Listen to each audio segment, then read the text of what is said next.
Welcome to the African History Network show right here on 910 AM, the Superstation, the Future Radio.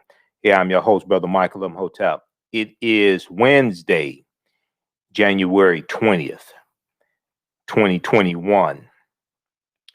It is Inauguration Day, and millions of people across the country watch Joe Biden get sworn in and become the 46th President of the United States. Or, as some people would say, the 45th president, because there have been now 45 presidents because Stephen Grover Cleveland was elected to 2 non-consecutive terms. So he gets counted twice, but most people would say 46. And then we saw Vice President-elect Kamala Harris get sworn in as well and become the first woman vice president, the first Black woman vice president, the first South Asian vice president. And then Joe Biden got to work and signed about 15 executive orders.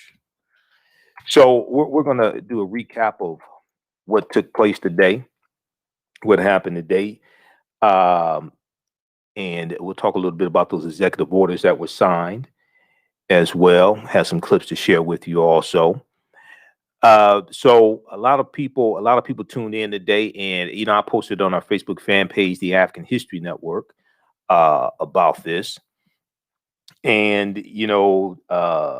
pearls and chucks and pearls and chucks were trending. Chucks and pearls were trending today on social media. The AKAs were lighting up my timeline with their post about chucks and pearls. And then a lot of African American women all across the country were wearing chucks and pearls at Chuck Taylor's gym shoes, Converse, chucks and pearls at work today and watching the inauguration. So it's a lot going on, and a lot of people are breathing a sigh of relief also because we got Donald Trump out of office. And now it's time now the real work starts to push our own issues, push our own policies, and hold them accountable, as well as the new Congress, the 117th Congress. Now the real work begins. Now, unfortunately, this is when a lot of people tune out and go to sleep, and then in 2 years start complaining about what didn't get done, because a lot of them fell asleep at the wheel. Or in 4 years, talk about what they didn't do and all this stuff and fall asleep at the wheel. So this is a continuous process. This is the end of one stage or one process and the beginning of another process. This is what people have to understand. All right, so we'll talk some about that, what took place today, executive orders that were signed as well. We also know that Senator Kamala Harris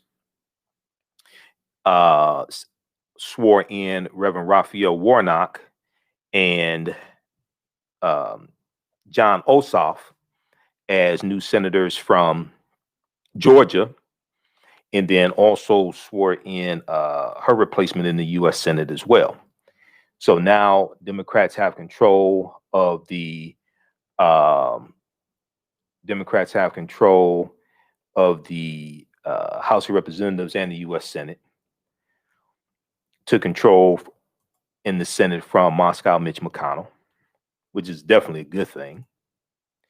Even though McConnell's still in the Senate, he can still cause problems, but not as many problems as he could as Senate Majority Leader. He's now Senate Minority Leader. So we'll discuss that. Then Donald Trump issued, as we talked about on yesterday's show, Donald Trump issued 143 pardons and commutations. And we talked about some of those yesterday, late in the show yesterday when the news came out. And he also issued a pardon to Kwame Kilpatrick, former mayor of Detroit. Now, there's some mixed reactions in Detroit but Kwame got a commutation, not a pardon. I know some people posted, "Oh, Kwame got a pardon." No, he didn't get a pardon. He got a commutation. Now, a lot of the white criminals got pardons.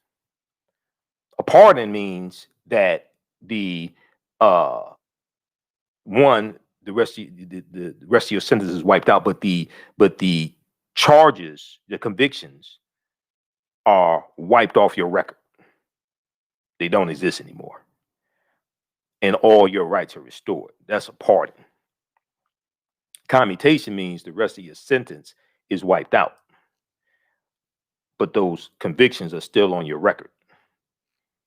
That's a commutation. That's what Trump gave Kwame. Okay, a lot of his white criminal friends he gave pardons to. Okay, so but a lot of people are happy that Kwame will be out anyway. So we got some important information to share with you about that, to deal with the difference between the commutation and the pardon. Okay. So yeah, and then I'm going to share a second installment of an interview that Dr. Martin Luther King Jr. did on the Mike Douglas show on November 2nd, 1967. Okay, November 2nd, 1967. We dealt with the first part last night, and Dr. King was talking about his opposition to the Vietnam War. Okay, and we'll deal with some birthday shout outs today as well. All right, now on the African History Network show, we focus on educating, empowering, and inspiring people of African descent throughout the diaspora and around the world. Because right now it's correct wrong behavior. What you do for yourself, what you do to yourself, and what you allow other people to do to you and get away with is based upon what you think about yourself. What you think about yourself is based upon what you have been taught about yourself. What you've been taught about yourself is based upon everything you've read, heard, and seen about yourself. So when you control the radius of a man's thoughts, you can control the circumference of his actions, because the mind can't do or teach what it doesn't know. Now, we deal with a number of different topics here on the African History Network show. We deal with current events in history and politics, education, economic empowerment, entrepreneurship, relationships, love, sex, health issues, and much, much more.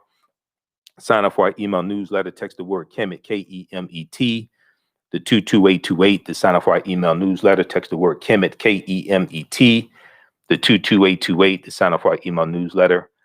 Also visit our website, AfricanHistoryNetwork.com, AfricanHistoryNetwork.com, and sign up for the email newsletter as well. Okay. And somebody asked, "Can you spell that for me?" What data are you referring to? I'm not sure what you're referring to. Who said that? Can you spell that for me? Francis. I'm not sure what you're referring to, Francis. All right, everybody, share this broadcast on your social media platforms. Invite your friends to tune in. Also, if you like this type of information, you can donate to the African History Network, $ the AHN Show through Cash App, $ the AHN Show through Cash App, and also sign up or through PayPal, paypal.me/the AHN Show, and at our website, AfricanHistoryNetwork.com, AfricanHistoryNetwork.com. You can sign up for our email newsletter there. Also, okay. All right.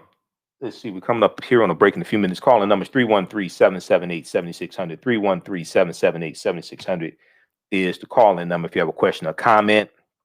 There was a lot of black girl magic going on at the inauguration today as well. A lot of people were talking about 22-year-old Amanda Gorman, okay, poet laureate, who got millions of people watching her today, and her name is trending. Also, she recited a poem at today's inauguration as well. News1.com has a article here dealing with her.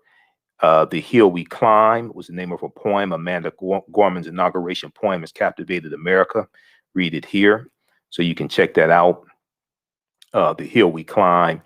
They also have News1.com also has they have another article dealing with the blackest inauguration ever, something like that. Okay. The blackest moments at inauguration. The blackest moments at inauguration. Okay. A roundup of the blackest moments of inauguration day. So check that out also by Sharice Frazier at news1.com. All right, I want to go to this clip. We're going to go to clip one. Shakita. So during Joe Biden's speech, it was about 21, 22 minutes. Joe Biden talked about, he called for an end to uncivil war, quote unquote, uncivil war between Republicans and Democrats. Let's go to this clip, Shakita. Many of my fellow Americans view the future with fear and trepidation. I understand they worry about their jobs. I understand, like my dad, they lay abed at night, staring at the ceiling, wondering, can I keep my health care? Can I pay my mortgage? Thinking about their families, about what comes next. I promise you, I get it. But the answer is not to turn inward, to retreat into competing factions, distrusting those who don't look like you, or worship the way you do, or don't get their news from the same sources you do. We must end this uncivil war that pits red against blue, rural versus urban, or rural versus urban, conservative versus liberal. We can do this if we open our souls instead of hardening our hearts, if we show a little tolerance and humility, and if we're willing to stand in the other person's shoes, as my mom would say, just for a moment, stand in their shoes. Because here's the thing about life. There's no accounting for what fate will deal you. Some days, when you need a hand, there are other days when we're called to lend a hand. That's how it has to be. That's what we do for one another. And if we are this way, our country will be stronger, more prosperous, more ready for the future. And we can still disagree. My fellow Americans, in the work ahead of us, we're going to need each other. We need all our strength to persevere through this dark winter. We're entering what may be the toughest and deadliest period of the virus. We must set aside politics and finally face this pandemic as one nation. One nation. And I promise you this, as the Bible says, weeping may endure for a night, but joy cometh in the morning. We will get through this together. Together. Okay. All right. Pause right there. Okay. We're coming up here on the break. We'll continue this on the other side of the break. Listen to the African History Network show right here on 910 AM Superstation and Future Radio. I'm Michael Imhotep. The calling number is 313-778-7600. 313-778-7600 is the calling number. We'll be back in a few minutes.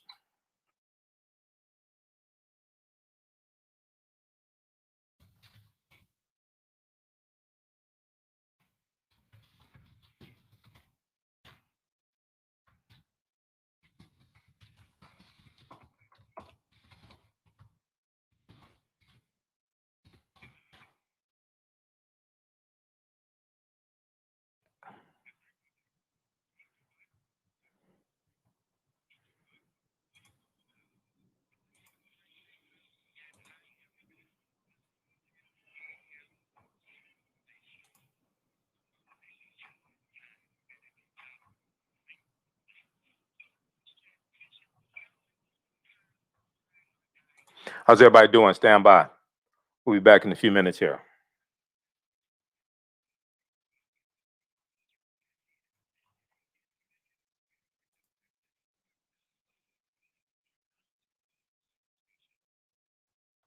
Stand by, everybody. All right, who we have here? Everybody share this broadcasting on social media platforms. Emery, Anissa,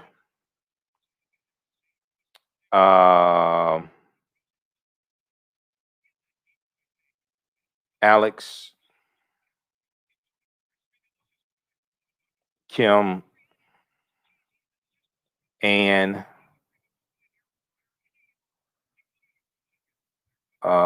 Cedric,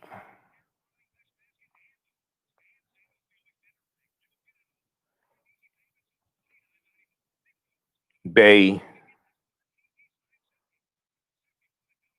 How's everybody doing?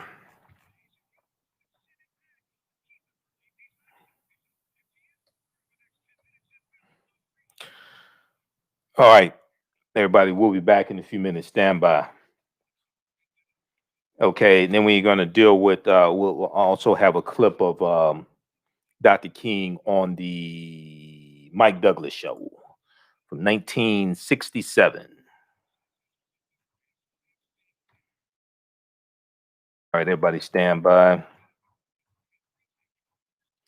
African American business owners, post the name of your business here on the thread of the broadcast. And we'll let you know how you can advertise with the African History Network also.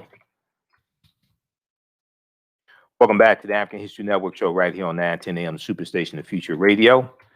I'm your host, Brother Michael Imhotep. It is Wednesday, January 20th, 2021, and we are live. We're talking about the inauguration that took place, swearing in of Joe Biden and Kamala Harris. Then also we see that Reverend Raphael Warnock from Georgia and John Ossoff, they were sworn in also as U.S. senators today. Chuck Schumer is now Senate Majority Leader. And Mitch McConnell is now Senate Minority Leader. We see that there are about 15 executive orders that Joe Biden signed today.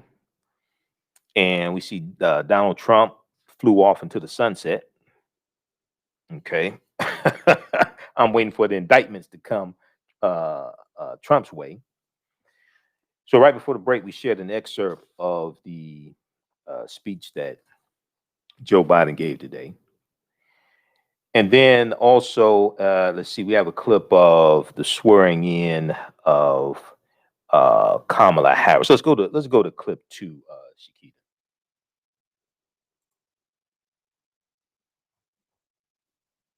You are all about to be part of America is a historic moment of first. Good evening. To administer the oath to our first African American, our first Asian American, and our first woman vice president, Kamala Harris, it is my great privilege to welcome to the inaugural stage the first Latina to ever serve on the Supreme Court of the United States of America, Justice Sonia Sotomayor. Ladies and gentlemen, remain standing to the oath of office, followed by musical honors.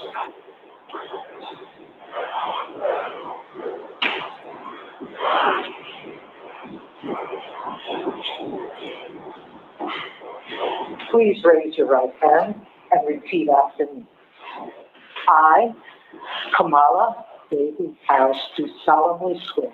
And Kamala Daisy Harris solemnly swear That I will support and defend the Constitution of the United States. that I will support and defend the Constitution of the United States Against all enemies, foreign and domestic. against all enemies, foreign and domestic, That I will bear true faith and allegiance to the same. that I will bear true faith and allegiance to the same, That I take this obligation freely, that I take this obligation freely without any mental reservation or purpose of evasion. without any mental reservation or purpose of evasion, That I will well and faithfully discharge that I will well and faithfully discharge the duties of the office on which I am about to enter. the duties of the office upon which I am about to enter. So help me God. So help me God. All right.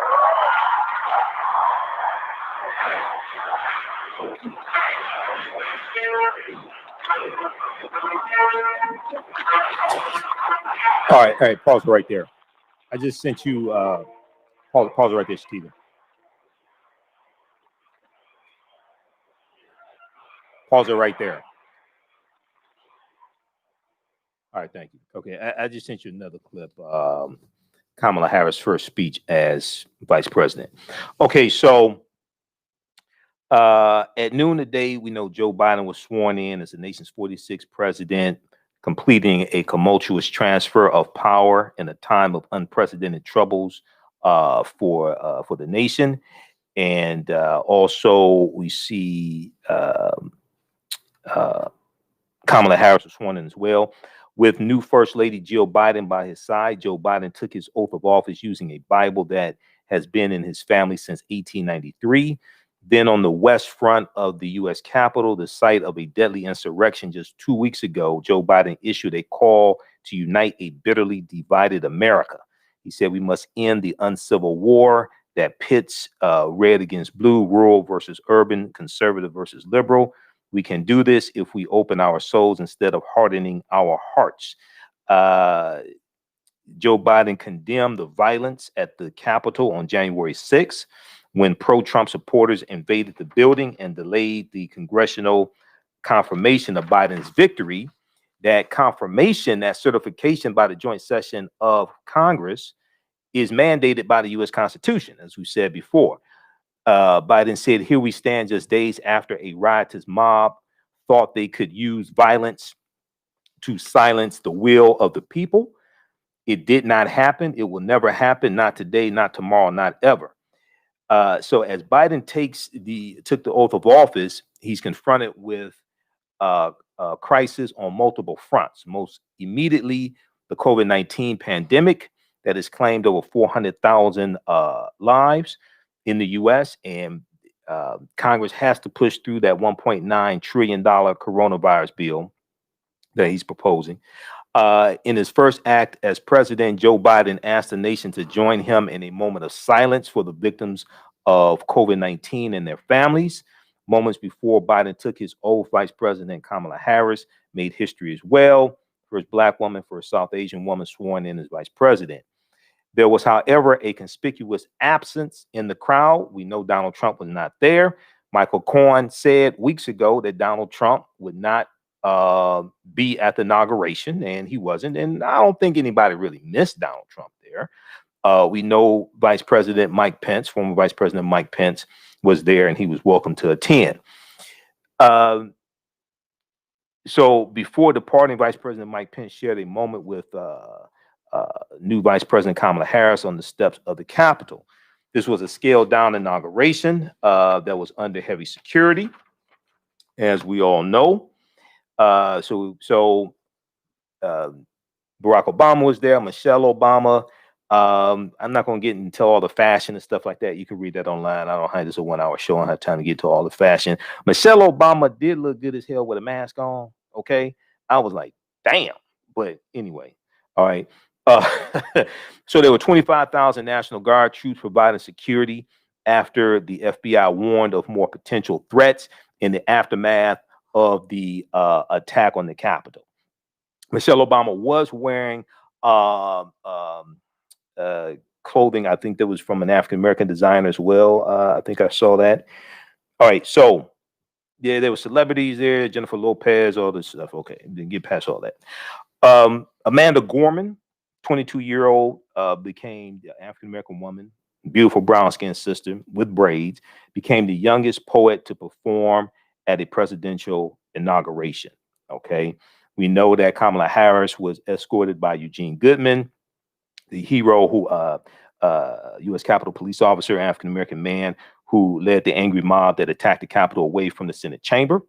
Goodman has been promoted to acting deputy House Sergeant at Arms also. Let's see. Okay. All right. So when we go to, I'm going to look at executive orders. Let me see. Oh, let's go to this clip here. This is an excerpt of Kamala Harris' first speech as vice president. Let's go to that clip I just sent you, Shakita. It is my honor to be here, to stand on the shoulders of those who came before, to speak tonight as your vice president. In many ways, this moment embodies our character demonstrate even in dark times, we not only dream, we do. We not only see what has been, we see what can be. We shoot for the moon, and then we plant our flag on it. We are bold, fearless, and ambitious. We are undaunted in our belief that we shall overcome, that we will rise up. This is American aspiration. In the middle of the Civil War, Abraham Lincoln saw a better future and built it with land-grant colleges and the Transcontinental Railroad. In the middle of the Civil Rights Movement, Dr. King fought for racial justice and economic justice. American aspiration is what drove the women of this nation throughout history to demand equal rights, and the authors of the Bill of Rights to claim freedoms that had rarely been written down before. A great experiment takes great determination, the will to do the work, and then the wisdom to keep refining, keep tinkering, keep perfecting. The same determination is being realized in America today. I see it in the scientists who are transforming the future. I see it in the parents who are nurturing generations to come, in the innovators and the educators, in everyone, everywhere, who is building a better life for themselves, their families, and their communities. This, too, is American aspiration. This is what President Joe Biden has called upon us to summon now. The courage to see beyond crisis, to do what is hard, to do what is good, to unite, to believe in ourselves, believe in our country, believe in what we can do together. Thank you, and may God bless America. Okay. All right. Thanks, Shakita. All right. Now, Joe Biden also mentioned fighting against white supremacy in his speech today, and that drew a lot of attention as well. Okay, because that's from what I'm hearing, that's like the first time a president in his inaugural speech has mentioned white supremacy. All right, let's see here. Okay, check out the article from NBCnews.com. Biden sworn in as president calls on Americans to end this uncivil war on political division. Biden sworn in as president calls on Americans to end this uncivil war of political division. Okay, this is from NBCnews.com. All right. Calling numbers 313-778-7600. If you have a quick question or comment. Also, if you like this type of information, you can donate to the African History Network. $sign the AHN Show through Cash App. $sign the AHN Show through Cash App. Then also through PayPal, paypal.me/the AHN Show. And then also at our website, AfricanHistoryNetwork.com. So being that we're here 6 days a week instead of 1 day a week, that definitely helps out, helps us keep doing the research, keep broadcasting, and stay on the air. All right, I want to look at executive orders. Okay. Washington Post has a good article. Biden signed several directives on first day, including mask mandate on federal property and rejoining Paris Climate Accord. And there was also one from NBC News. There was a short one from Reuters that we posted on my personal page, Michael Imhotep. There's NBC News also. Biden takes immediate steps to undo key Trump initiatives, unveils immigration plan.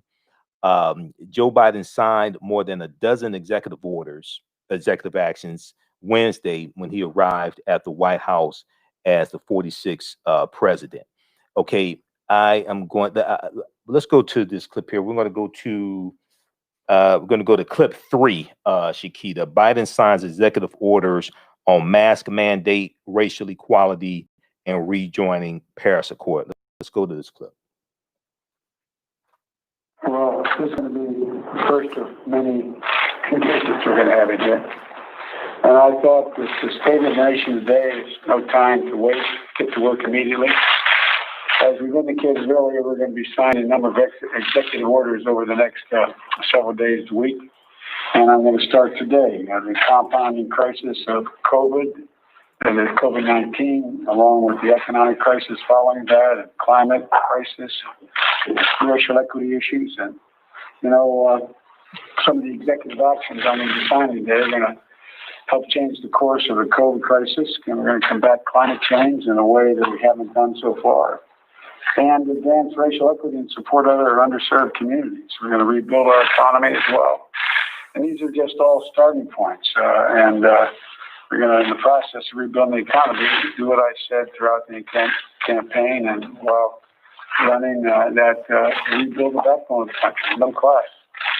And so there's going to be a lot of focus on that. And I think some of the things we're going to be doing are going to be bold and vital. And there's no time to start like today. So what I'm going to be doing, I'm proud of today's executive actions.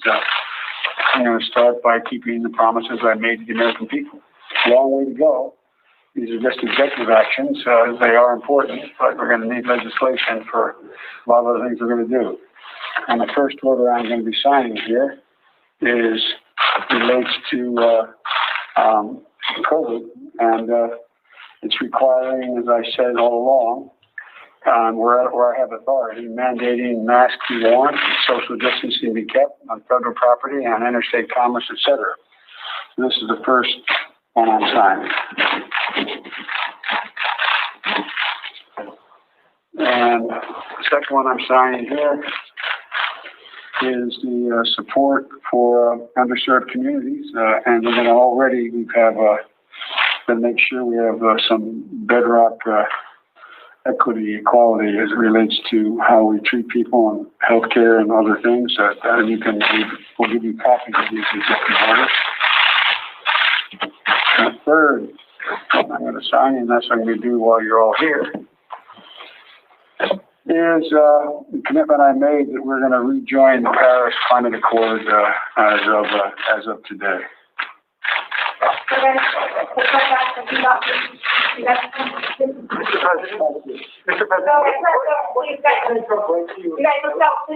President wrote a very generous letter. It's because it was private. I will not talk about it until I talk to him, but it was generous. Let's okay. Listen in. All right, pause right there. Okay. That's from MSNBC. Biden signs executive orders on mask mandate, racial equality, and rejoining Paris Accord. I'm trying to get some more information on details of the executive orders, because the clip here, the link in the article from NBC News for the executive orders at whitehouse.gov, it says page not found. I'm looking at it now. Go back to it. And it says page not found. Let me see if I can do a quick okay. I'll probably find it tomorrow. I'm on whitehouse.gov right now. So we see Joe Biden and Kamala Harris. But if we look at the article from, we'll look at this here from NBC News. So Biden's expected to sign. So he signed, it was about 15 executive orders today.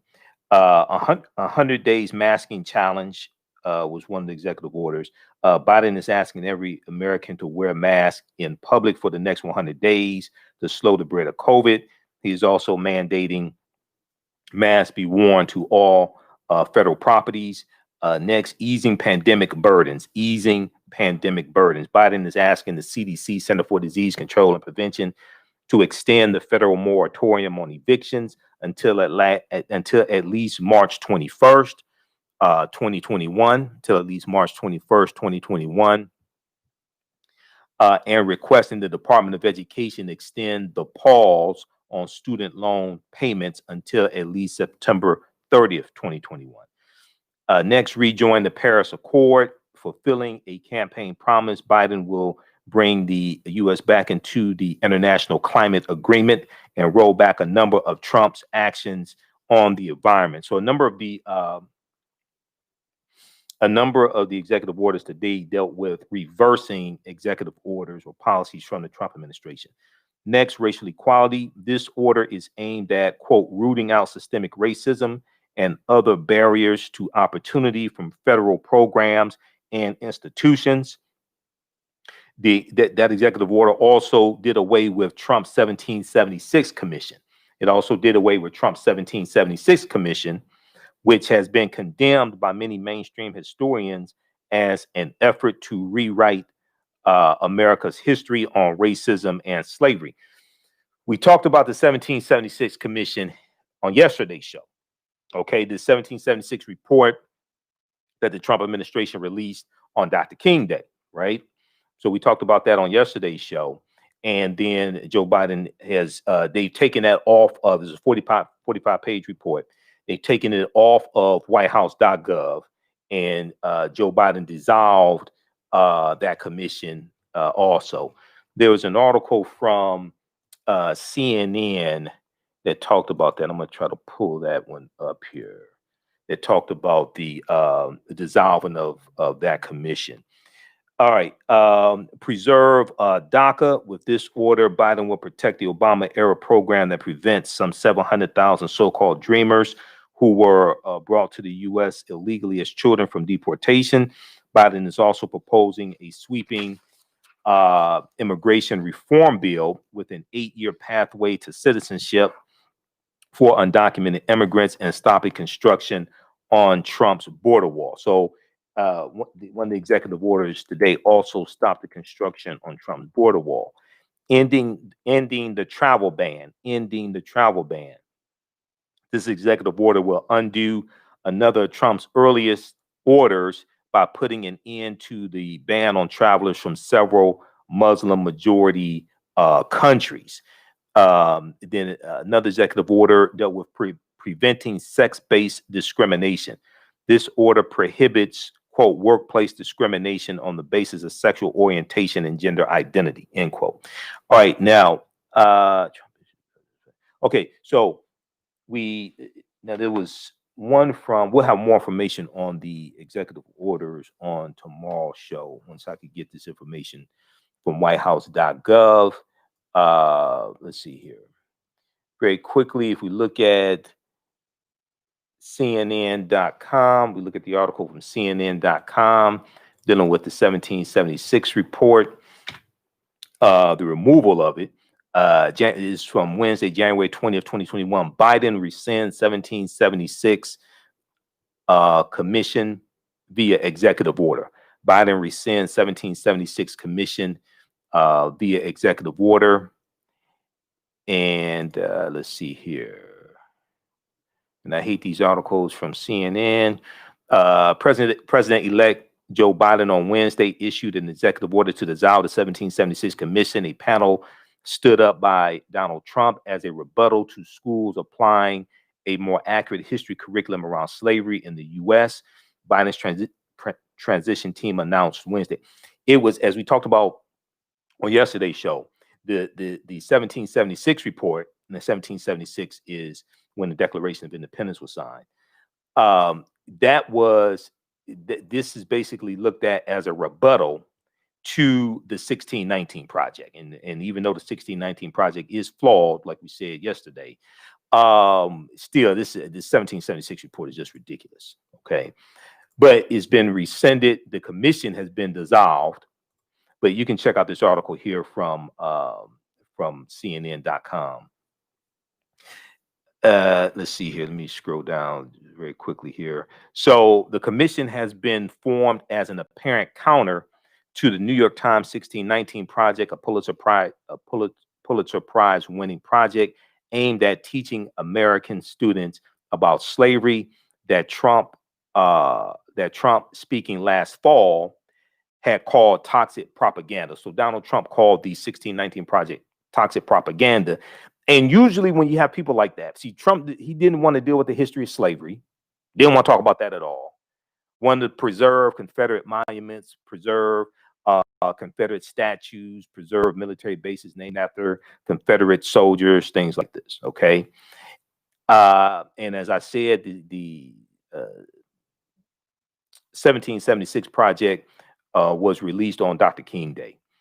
In its report released Monday, the commission asserted that, quote, the civil rights movement was almost immediately turned to programs rather than counter to the lofty ideas of the founders, end quote, specifically criticizing affirmative action policies and arguing that identity politics are, quote, the opposite of Dr. King's hope that his children would live in a nation where they would not be judged by the color of their skin, but the content of their character. Okay, nonsense like that.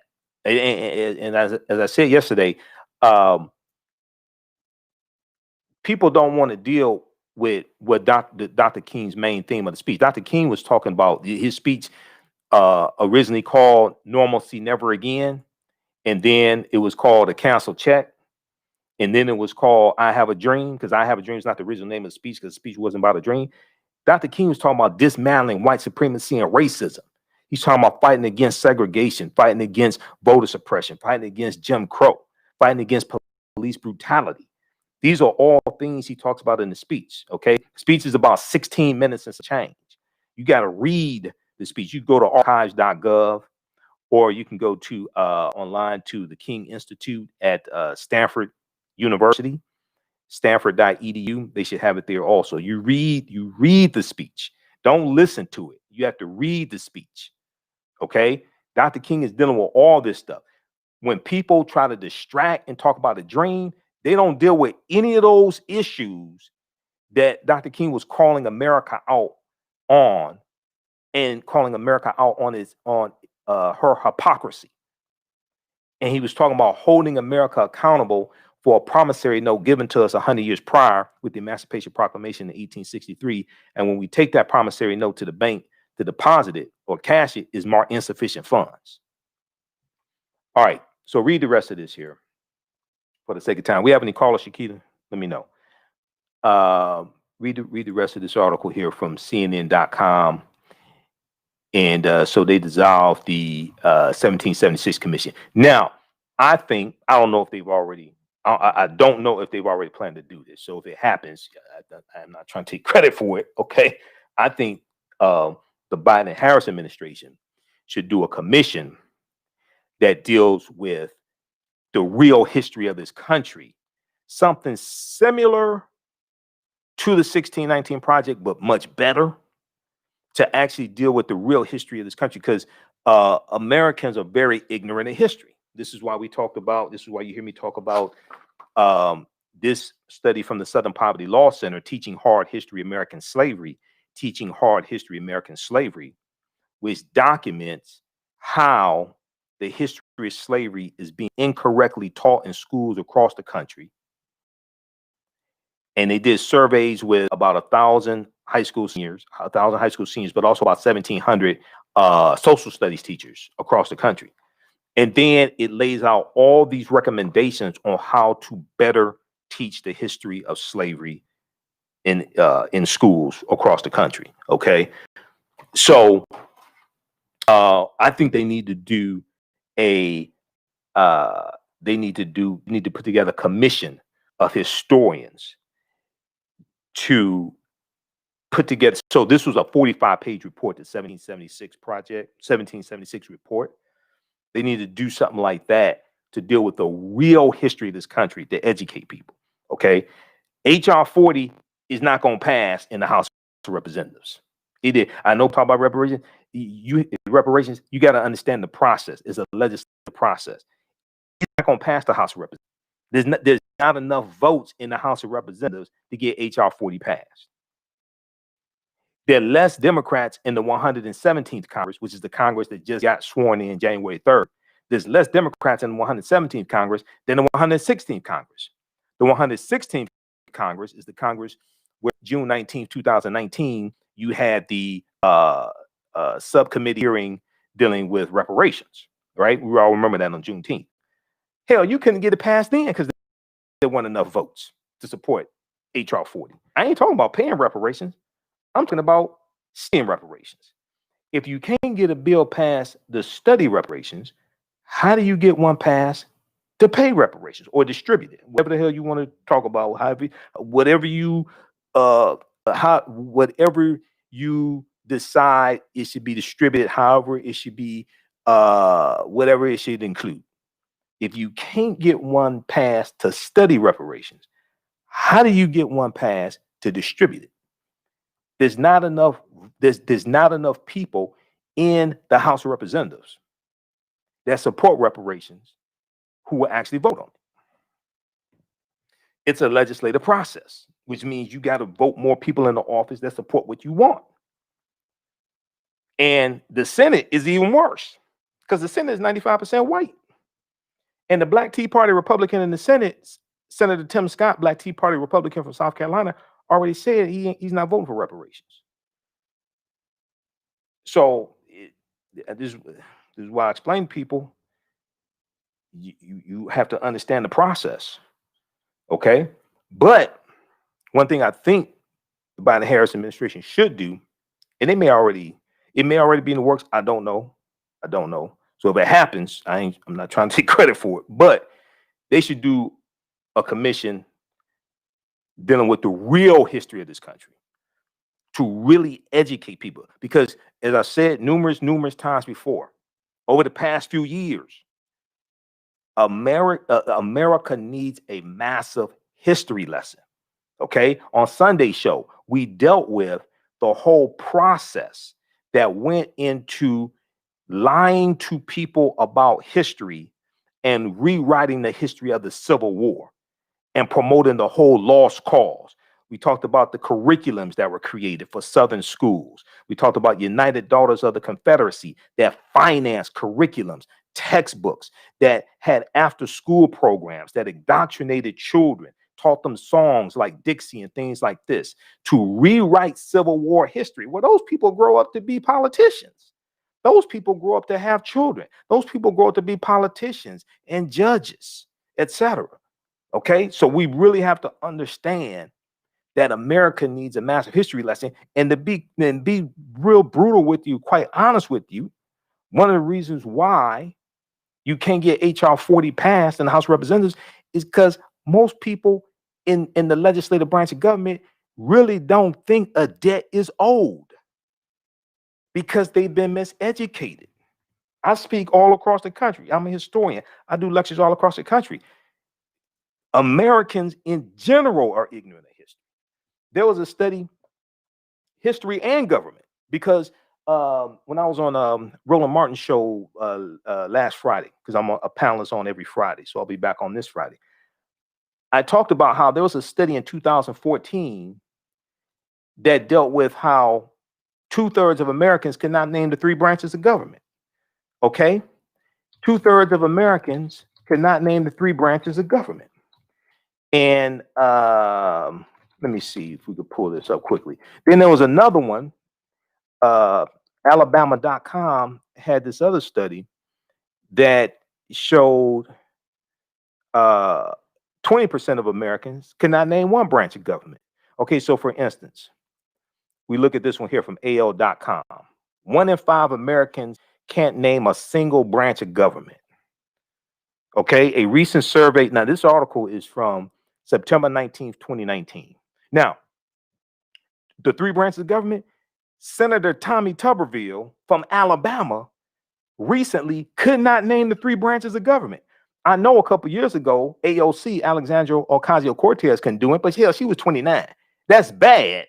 But it's, she was a bartender before, so it's like, it's bad. But Tommy Tuberville is what, in his 60s? And he's a U.S. senator and couldn't name the 3 branches of government? A recent survey found many need to go back to civics class, but civics has been taken out of school.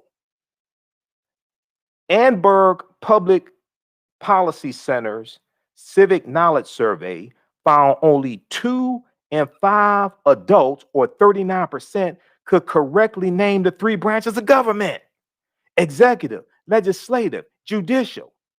That figure was the highest in 5 years, up from 32% last year. This article is from 2019. See, we don't understand how stupid people are in Congress. Really, these are the people that got to vote on reparations. This is what I'm trying to explain to people. We have to understand the process. A lot of people don't want to deal with the process. They just want to deal with, whatever. All right, we're out of time here. Those watching on Facebook and YouTube, keep watching. We're going to keep broadcasting. Our Facebook fan page, The African History Network, our YouTube channel, Michael Imhotep, IMHOTEP. We're out of time here on 19 AM Superstation. Right now, it's correct wrong behavior. It's not over till we win Wakanda forever. We'll talk to you tomorrow night. Peace. Stand by. Stand by. All right. All right, we're going to keep going for a little while longer because it's been a long day, and I didn't get to bed about 5 in the morning. I was up editing video, everything, working on orders. Okay, I'm going to post this link here. All right. Yeah, Dan Quayle couldn't spell potato. Okay, Vice President Dan Quayle, okay, to George Bush Sr. couldn't spell potato. See, my approach, my degree's in business administration. Okay. In business school, we're taught how to solve problems. We're taught to understand systems, how to understand processes, how to solve problems. I don't keep going round and round and round in a circle dealing with the same thing. That's stupid. I don't deal with that. We deal with what's the process, what's the problem, how do we eliminate, how do we solve the problem? Civics has been taken out of school. African Americans don't understand the history of slavery. You think white people do? No, they don't. Half our people still think Willie Lynch historically existed. The Willie Lynch letter has been proven to be a fraud. Willie Lynch never historically existed. Dr. Kwame Ashanti came out and admitted he wrote the Willie Lynch letter back in about 1970. There are words in the Willie Lynch letter that didn't even exist in 1712. Those are 20th century words. So instead of dealing with a process to eliminate obstacles, people just keep running around with the same nonsense. I don't have time for that. So America has to have a massive history lesson and understand law, because when you look at page 8 of this study, they surveyed 1,000 high school seniors, and we're gonna keep moving on because I don't want to make this a 3-hour show like Sunday show, where Sunday was damn near 3 hours. I don't have time for that. Page 9. Only 8% of high school seniors surveyed can identify slavery as the central cause of the Civil War. All this ties into history. The policies, understanding when we deal with the maldistribution of wealth, power, and resources, when we deal with understanding racism as a system of advantage and privilege distributed based upon race, which comes out of the ideology of European white supremacy, which is designed to preserve genetic white survival, when we deal with trying to get reparations to repair the damage. Okay, first of all, now what I say may go outside the circumference of some people's awareness. Just because you never heard it before, disagree with it, or don't like it, does not mean it's not true. Just means you have to do some research to understand what I'm talking about. When we deal with, see, this is one of the problems with equating reparations to a check. This is one of the problems. The root word or root meaning of reparations is to repair. Repair what? The damage that was done. The damage that was done from what? From slavery and the legacy of slavery. 246 years of slavery, decades of Jim Crow segregation, redlining, land being stolen from us, being locked out of opportunities like the 1862 Homestead Act that gave away 245 million acres of land, the 1866 Southern Homestead Act that gave away about 45 million acres of land, the Dawes Allotment Act of 1877 that gave away about 138 million acres of land, New Deal programs like the GI Bill, okay, all different types of things like this. Racism is a system of advantage and privilege distributed based upon race. So we can go from slavery to Reconstruction, 1865, 1877, Plessy versus Ferguson, 1896, U.S. Supreme Court case that legalizes Jim Crow. We can go all the way through history. We go from the Great Migration, 1915, 1970. We can go all the way up through history to today. They deal with the median household net worth of a white family being 10 times that of an African-American family, all the disparities. We look at the study from Citibank, and I did a deep presentation dealing with this, a study from Citibank that deals with how racism has cost the U.S. economy $16 trillion over 20 years. And it deals with how we've been locked out of opportunity when it comes to getting loans to own businesses, getting money to go to college so we can earn more. Okay, that all deals with racism.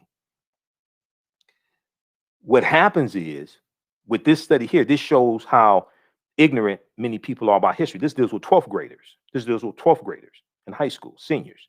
Okay, well, if they're ignorant of history, it's most likely their parents are also. If they're ignorant of history, it's most likely their parents are also. Their parents are voters. Their parents support politicians. Their parents may be politicians. So oftentimes we don't understand how massive this problem is. 2/3 or 68% of the 1,000 high school seniors surveyed did not know that it took a constitutional amendment to formally end slavery. That's the 13th Amendment of 1865. The lack of understanding of history and understanding of law and understanding how government policies were put in place, even in the Constitution, to support slavery, okay? The lack of understanding of that is why a majority of Americans don't think a debt is owed. So we keep talking about going to the government to get something that most Americans don't think is owed, but also the people who represent them in Congress don't think is owed. This is why there has to be a massive history lesson. Your thoughts create feelings, your feelings create actions and behaviors, your actions and behaviors create results. People have been purposely miseducated on history. And then you had the lost cause effort financed by the United Daughters of the Confederacy to purposely miseducate people. This is what we're up against. Okay? Then you got people who don't understand that reparations is a legislative process, think it's an executive order. Well, you haven't read Article 1 of the U.S. Constitution because it clearly tells you that Congress controls the purse strings. Congress is a co-equal branch of government. Congress controls the purse strings. The executive branch of government submits the fiscal budget, the annual fiscal budget. Congress approves the budget. Congress controls the purse strings, not the executive branch of government. The judicial branch of government is another check. 3 co-equal branches of government. This is basic civics. This is why the courts are so important, because the courts interpret the laws passed by the legislative branch of government, U.S. House of Representatives and U.S. Senate. This is why Republicans work so hard to get 225 federal judges passed confirmed under Trump. That was more important to them than passing the coronavirus bill. And so the day after they got Amy Coney Barrett confirmed to the U.S. Supreme Court, and Trump got 3 Supreme Court justices confirmed, 1/3 of the Supreme Court justices Trump got confirmed, the very next day, Mitch McConnell sent the U.S. Senate on another recess, and still haven't passed the coronavirus bill. They eventually passed that $908 billion scaled down bill, which is scaled down from the $3.4 trillion bill that Democrats in the House of Representatives passed May 15th, 2020. But politics is the legal distribution of scarce wealth, power, and resources, and the writing of laws, statutes, ordinances, amendments, and treaties, their adoption, interpretation, and enforcement. This is what politics is. Politics impacts every aspect of our lives. From the water we drink to the air we breathe to the food we eat, we're dealing with laws, policies, etc. So we have to understand how all this comes together. All right. Now,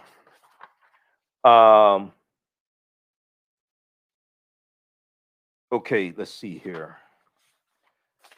So we'll have more information on executive orders tomorrow. Now, there was an article from Washington Post here, and I'm trying to consolidate all this. Biden signs executive orders as Democrats take control of the Senate.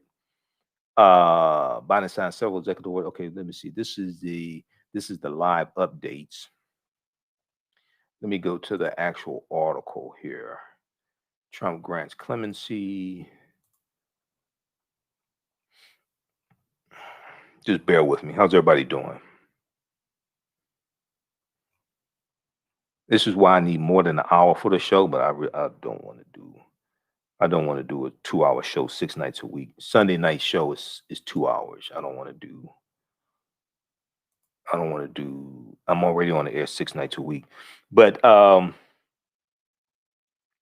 so Joe Biden signed a blizzard of executive orders Wednesday on the coronavirus, immigration, and climate change, launching a 10-day cascade of directives reversing policies of Donald Trump as Democrats push for even more sweeping and prompt legislative action. The most pressing of his priorities are measures to combat the ongoing deadly coronavirus. Biden signed executive actions to require masks on all federal grounds and asked agencies to extend moratoriums on evictions and student loan payments, etc. Okay. Now, let me see something here.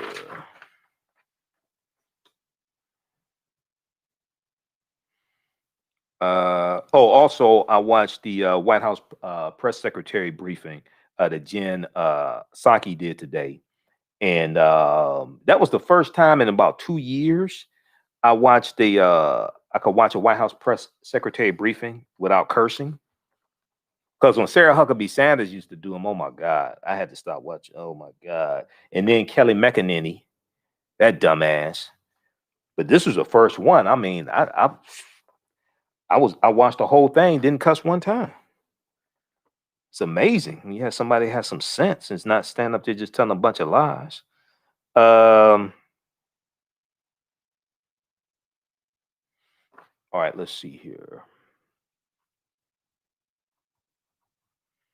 There was you know what? This I think this one from NBC News. Just bear with me. So I have a bunch of articles here. This one in.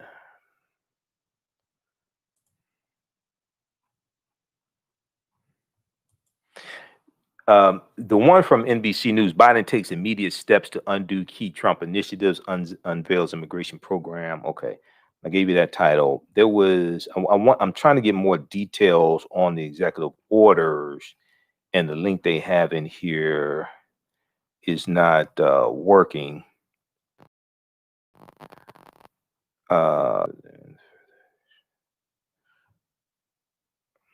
Okay, we'll have more information about that tomorrow. When I can get more information on it. All right, now 143. Trump did 143 commutations and pardons and commutations, total of 143. And the other thing. So early in the show, I said that now it's time to like really go to work. After all the pomp and circumstance, after the swearing in, now it's time to go to work and hold the Biden-Harris administration as well as the 117th Congress. Hold them accountable. We have to organize, push these policies through the House of Representatives, push it through the Senate, get executive orders signed, things like this. Okay, so we're going to be covering this each day. This is why we have to organize and educate ourselves on the issues, educate ourselves on the policies, educate ourselves on what is the process. We need to study the rules of the U.S. Senate, understand unanimous consent, because unanimous consent blocks, a lot of bills get blocked based upon unanimous consent. Understand the rules of the House of Representatives. Understand what's the process to actually get bills passed. People keep asking for something, they don't know how to bring it to existence. This is part of the problem. All right.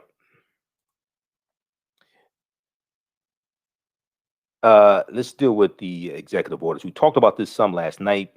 Washington Post has an article, Trump grants clemency to 143 people in late night pardon blast. So we know Lil Wayne, among those who were pardoned or who had their sentences commuted on Trump's final full day in office were Lil Wayne, former Detroit Mayor Kwame Kilpatrick had his 20-year sentence commuted. We know Stephen Bannon got a pardon.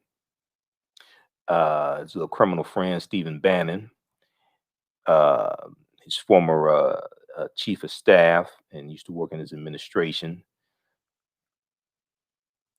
When we look at Kwame Kilpatrick, also Kodak Black got a pardon, I think it was also rapper Kodak Black.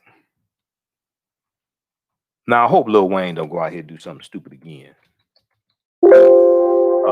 I'm just saying, you know, or Kodak Black. Let's see. There's a separate article from Washington Post. Lil Wayne, Kodak Black among pop culture figures granted clemency on Trump's final day in office. So some people are suspecting, okay, is this why Lil Wayne came out and endorsed Donald Trump and supported the Fool's Gold plan that Trump called a platinum plan? Is this why? Okay. Lil Wayne, 38 years old, had not yet been sentenced after pleading guilty in December to carrying a loaded firearm while traveling on a private jet. The rapper, whose real name is Dwayne Michael Carter Jr., was prohibited from owning guns because of a past felony conviction and faced up to 10 years in prison. When Carter was charged in November, his attorney, Howard Srebnick, cited an appellate dissenting opinion written by Supreme Court Justice Amy Coney Barrett, arguing permanently barring a non-dangerous felon from gun ownership violated the Second Amendment. Now, administration officials previously told the Washington Post Trump was considering Carter for a pardon. Okay, so you know he took a picture with Donald Trump and endorsed the platinum plan, the Fool's Gold plan, and which Trump campaign described at the time as an effort to increase access to capital in Black communities by almost $500 billion over 4 years. I never heard Donald Trump say that. That's what the Trump campaign said. Katrina Pearson, I never heard Trump say that, but okay. The White House release stated that former NFL player and current Jackson State University coach Deion Sanders had written in support for Carter. Kodak Black, sentenced in November 2019 to nearly 4 years in prison, also received a pardon on Wednesday. The rapper, who changed his legal name from Dieuson Octave, Dieuson Octave, to Bill Capri, had pleaded guilty to weapons charges stemming from his arrest at the Rolling Loud Festival in May 2019. In a court filing, he admitted to lying about his criminal history while acquiring firearms. Okay, that's brilliant. Other charges against Kodak Black, 23 years old, have involved kidnapping, drug possession, and sexual assault, with some still pending. In April 2019, Associated Press reported that he had been charged with first-degree criminal sexual conduct for allegedly assaulting a high school student after a 2016 concert in Florence, South Carolina, and that he faced a maximum sentence of 30 years. Okay, now his pardon was for, okay, Kodak sentenced to nearly 4 years in prison, also received a pardon Wednesday. Okay, so I think the pardon that he got from Trump was dealing with the 4-year sentence. In the court filing, he admitted to lying about criminal history while acquiring firearms. Okay, you can read the rest of this stuff here. All right, let's deal with Kwame Kilpatrick. What are you doing? Everybody share this broadcast on your social media platforms. All right. Let's see here. So we've got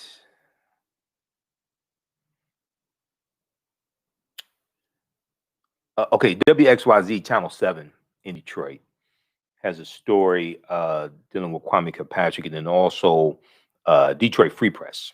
All the news outlets had them. We talked about this. The story broke on our show last night because we went like an hour. We went like an hour over. Not going to do that tonight. But so we talked about it a little bit on our show last night. Then WXYZ Channel 7 in Detroit had a story today dealing with Kwame Kilpatrick. So let's pull this up here. And also the Detroit Free Press as well. So there had been rumors 2, maybe 3 times previously that Kwame Kilpatrick was going to be released from prison. We know right before the November 3rd election, there was a rumor again he was going to be released. It didn't happen. So it finally happened here. In his final hours in office, Donald Trump has commuted the sentence of former Detroit Mayor Kwame Kilpatrick. The White House issued a statement around 1 a.m. Wednesday morning, December 20th, that said President Trump commuted the sentence of the former mayor of Detroit, Kwame Malik Kilpatrick. This commutation is strongly supported by prominent members of the Detroit community, Alveda King, Nisa Dr. King, Alice Johnson, who Donald Trump first gave a commutation to in 2018, then gave a pardon to the day after she spoke at the 2020 Republican National Convention. Y'all all remember that, right? Diamond and Silk, okay, 2 pillars of the African American community, Diamond and Silk. Pastor Paula White, who said it was going to be African angels to keep Donald Trump in office. But it was some Africans, angels that showed up, but not the ones she wanted. Peter Kamanos, Representative Sherry Gay Dagnago of the Michigan House of Representatives, Representative Karen Whitsett of Michigan, the Michigan House of Representatives, and more than 30 faith leaders. So Kwame Kilpatrick has served approximately, Mr. Kilpatrick has served approximately 7 years in prison for his role in a racketeering and bribery scheme. While he held public office during his incarceration, Mr. Kilpatrick has taught public speaking classes and has led Bible study groups with his fellow inmates. That's a statement from the White House, the Trump White House.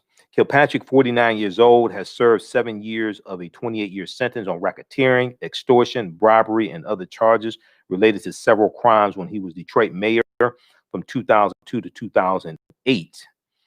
Back in November, Ayanna Kilpatrick, sister of the former mayor, claimed her brother would get an early COVID-19 compassionate release from federal prison. That did not happen. Kilpatrick was not expected to be released from federal prison until January 18, 2037. So a lot of people in Detroit are saying, well, it's not that he wasn't guilty, but 28 years is way too long. 28 years is excessive. Now, not on the list of pardons or commutations was his father, Bernard Kilpatrick, or his friend, Bobby Ferguson. Bernard Kilpatrick completed a 15-month sentence on a charge of subscribing false tax returns, or I think they mean submitting false tax returns, while Bobby Ferguson is still in federal prison after getting a 21-year sentence. In January, billionaire Peter Kamanos, a longtime friend of Kwame Kilpatrick, said he was working to get President Donald Trump to pardon the ex-mayor. Then in February, State Representative Sherry Gay Dagnago delivered a letter to Trump signed by pastors and mayors requesting the sentence be commuted. Okay, because Kwame Kilpatrick was not pardoned, his conviction stands, meaning under Michigan state law, he would not be able to run for office for 20 years after the conviction, which came down in 2013. Also, so the conviction stands. So with a pardon, as I said at the beginning of the show, a pardon wipes out the conviction, erases it from your record. Okay. With a commutation, a commutation wipes out the rest of the time that you have to serve, but the conviction is still on your record. That's a commutation. All right. Current U.S. Attorney for the Eastern District of Michigan, Matthew Schneider, released a statement, and okay, he's referenced in the clip I'm about to play because the U.S. Attorney's office was not too happy. So let's go to this clip here from WXYZ Channel 7. Let's just see. Let's cue this up. Granted, in recognition of the Just a second here.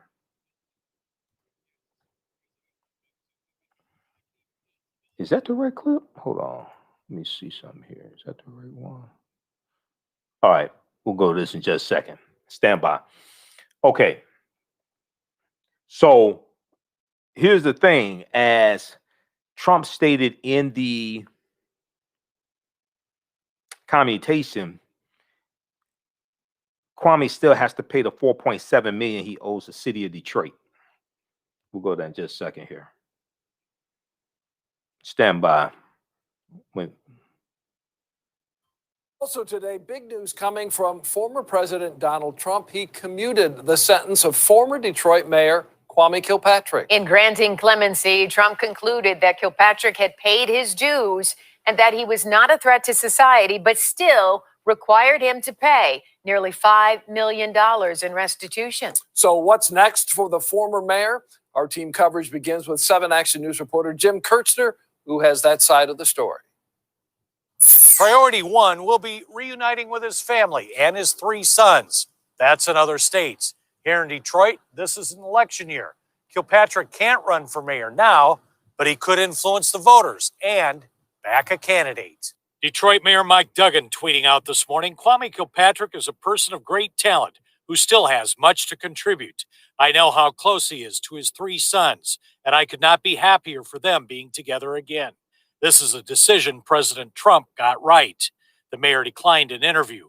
Kilpatrick supporters say the former mayor is a force. If he weighs in, he's going to have impact, and the current mayor knows that. And so that's why even he said that the president made the right decision. President Trump does not. So that was Sherry Gate Nago, Michigan State Representative. Speaking, is she still in? I think she's okay. Let's go back to this. Let Kilpatrick walk free and clear. Trump leaves intact $4.7 million in restitution, $2,500 in a special assessment, and 3 years supervised release, probation in the federal system, which will include conditions. Do you want him to pay? Absolutely. Absolutely. I mean, he robbed the money from the people of the city of Detroit. He stole the money from the city. He should pay every dime of it back. Trump also. So that's U.S. Attorney in Michigan, Matthew Schneider, who just spoke. Sherry Gay Danago, former Michigan State House of Representatives.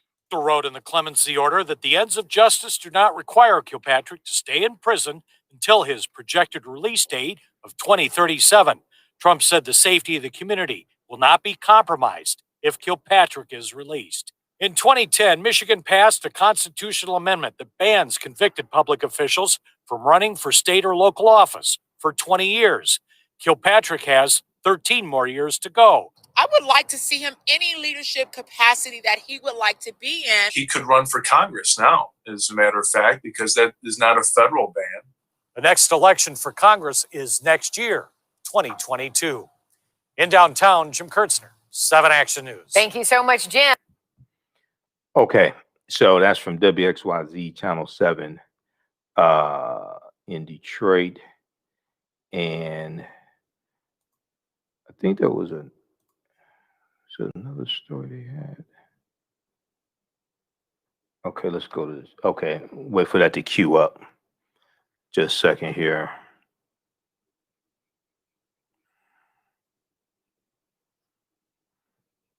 Stand by, everybody. We'll go to this other clip here in just a second.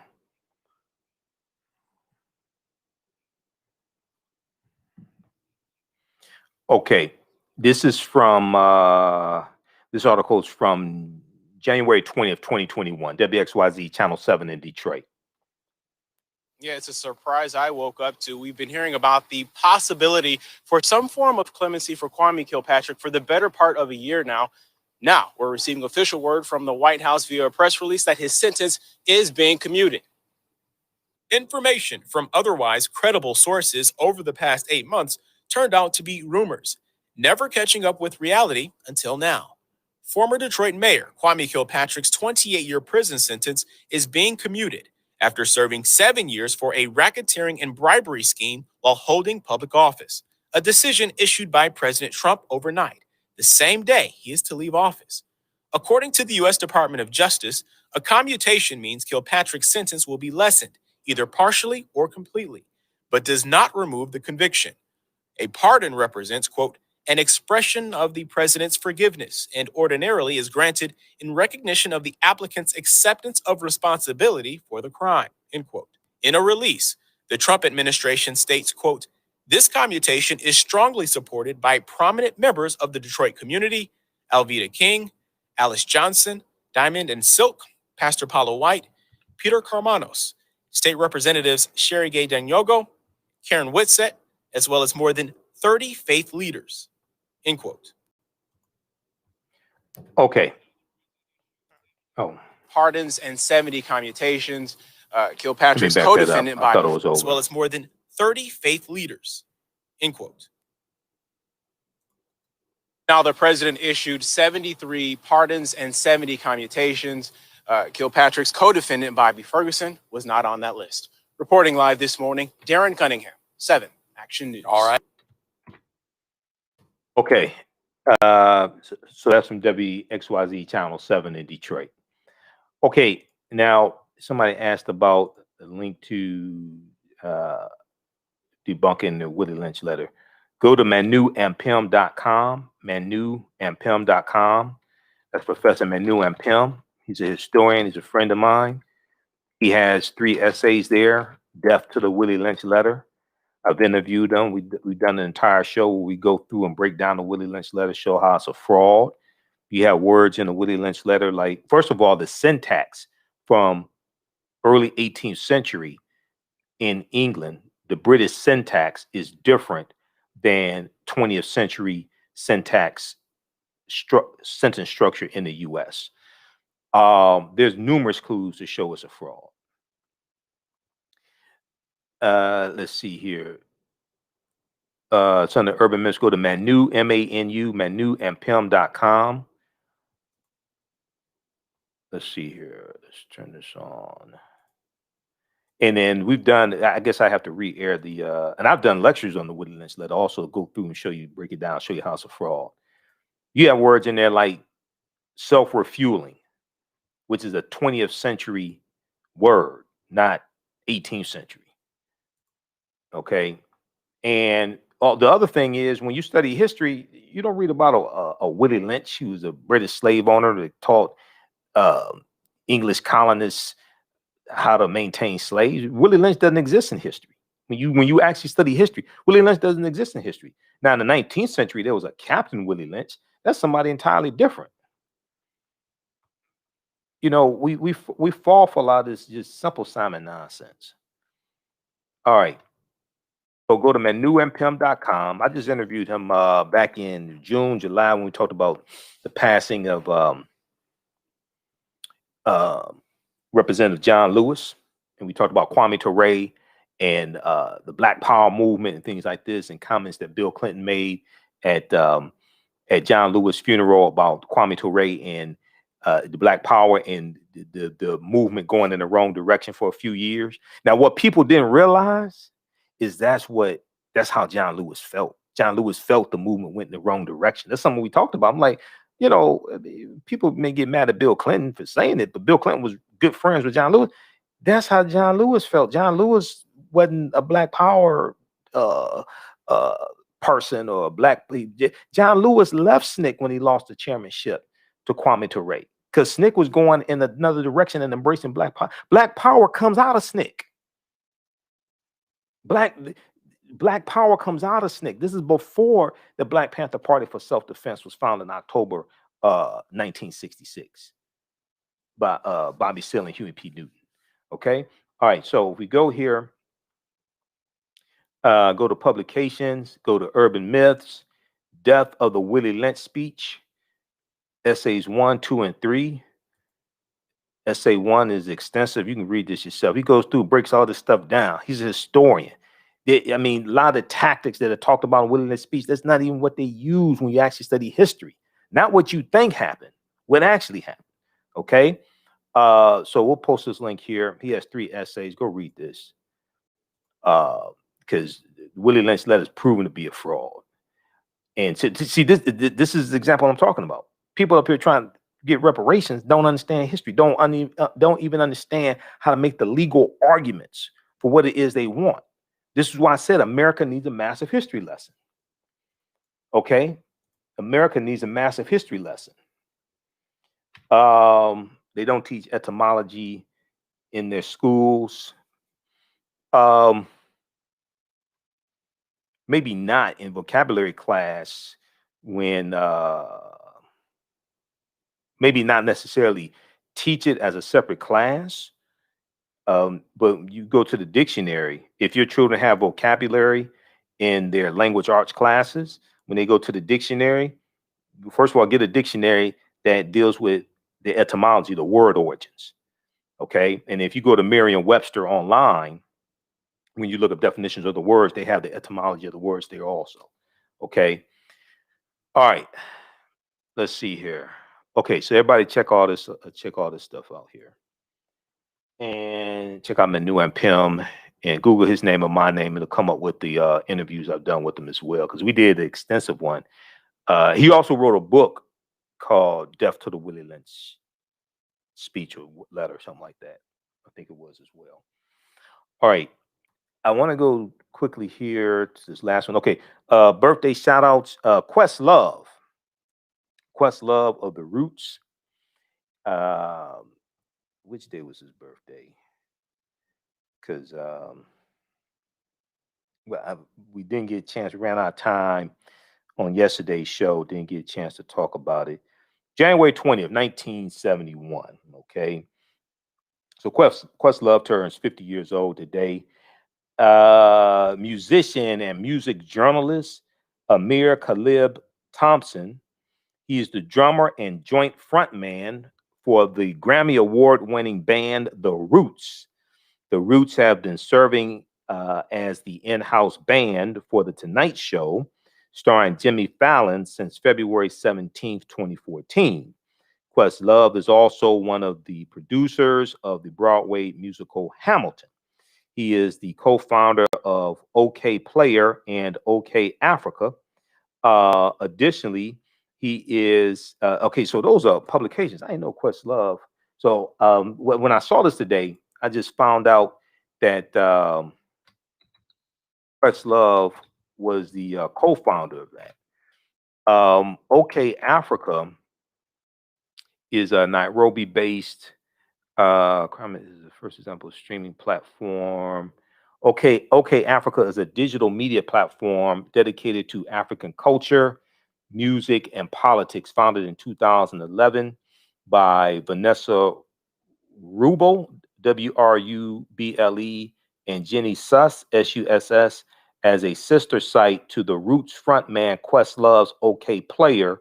The site has become a popular destination for Africans on the continent and the diaspora, OK Africa. Because I've read articles before from OK Africa also. And then also OK Player as well. All right. So let's turn on the screen share quickly here. So these are some good things that he's doing. OK Africa. I get a lot. I read a lot of articles from face-to-faceafrica.com also. But OK Africa does more with music, arts, things like that. OK Africa. Okay. So you can check this out, okafrica.com. And then the other one is okplayer.com as well.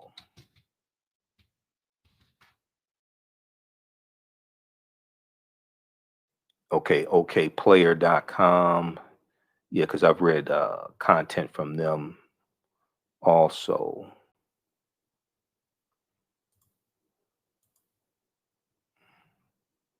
Let's see. Let's close out this little ad down here.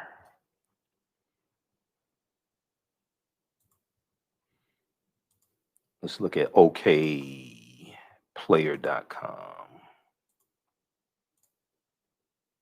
Not to be confused with the Ohio players. Okay, this is OK Player. Okay. Let's see here. Okay, so OK Player. Some content. You're talking about Sade. Sade and Kamala Harris embraces Black designers for Inauguration Day. Top stories. Okay, so we've got this also. Okay, MF Doom. Remembering MF Doom. All right, so check that out. Okay, so Questlove is the co-founder of OK Player and OK Africa.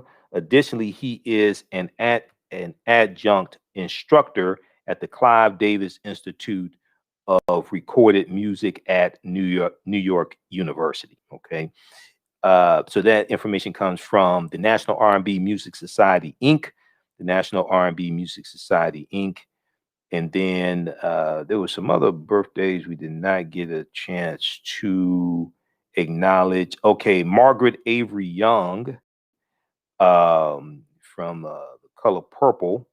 Margaret Avery, actress and singer.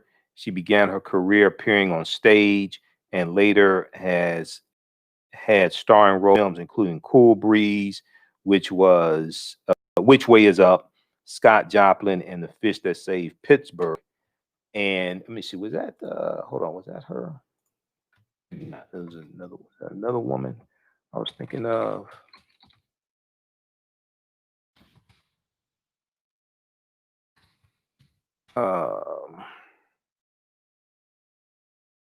No, that's who. Yeah, that's who they said. They didn't mention Color Purple here. Let's see here. She was Suge Avery in The Color Purple. So she was born January 20th, 1944. Maybe it's a good reason why they didn't mention Color Purple. So we're not gonna get into that, but let's see. Oh, Lead Belly. Okay, not to be confused with Blind Mellow Jelly, but Lead Belly's birthday was January 20th. He was born in 1888. Okay, damn, he was born like 23 years after slavery ended. Okay, he died December 6, 1949. Okay. So remembering Lead Belly on the day of his birth. Okay, born January 20th, 1888.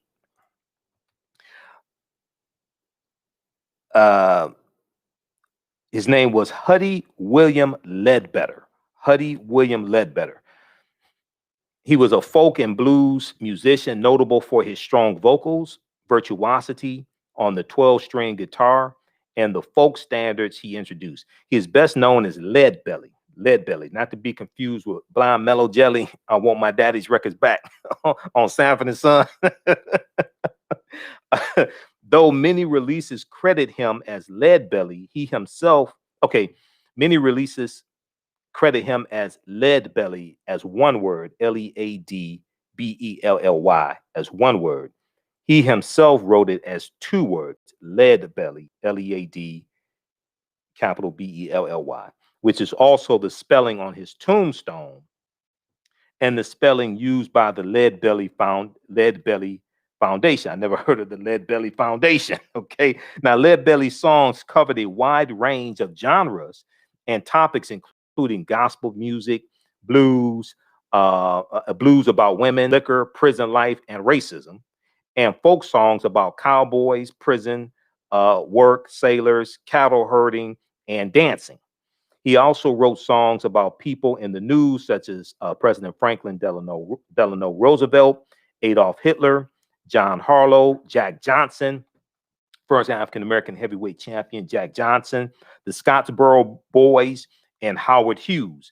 Lead Belly was inducted into the Rock and Roll Hall of Fame in 1988 and the Louisiana Music Hall of Fame in 2008. Okay, so and now he was born January 20th.